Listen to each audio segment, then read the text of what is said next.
রাজসাক্ষী কি? রাজসাক্ষী হচ্ছে সেই ব্যক্তি যিনি অপরাধের ব্যাপারে তার যতটুকু জ্ঞান আছে ততটুকু তিনি পুরোপুরি সত্যতার সাথে আদালতে প্রকাশ করবেন। তার সঙ্গে আর যারা অপরাধের সাথে জড়িত তাদের কথাও তিনি এই ঘটনাটা কিভাবে ঘটেছে পুরো সত্য বলবেন। ফৌজদারি কার্যবিধি অনুযায়ী কোনো রাজসাক্ষী যদি নিজের অপরাধ এবং অন্য অপরাধীর ব্যাপারে সত্য গোপন করেন বা মিথ্যা সাক্ষ্য দেন তাহলে তিনি রাজসাক্ষী থেকে আসামি হয়ে যাবেন। বিচার শেষ না হওয়া পর্যন্ত আদালত রাজসাক্ষীকে আটক রাখতে পারবেন।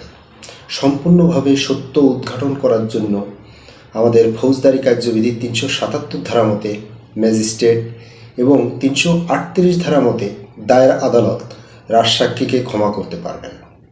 রাজসাক্ষীর ভূমিকা একটা মামলার ক্ষেত্রে অত্যন্ত গুরুত্বপূর্ণ। বিশেষ করে জটিল এবং গুরুতর অপরাধের ক্ষেত্রে রাজসাক্ষী একটা মামলা প্রুফ করতে গুরুত্বপূর্ণ ভূমিকা পালন করে।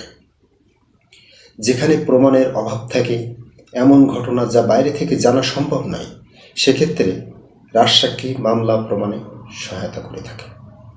ধন্যবাদ। আসসালামু আলাইকুম।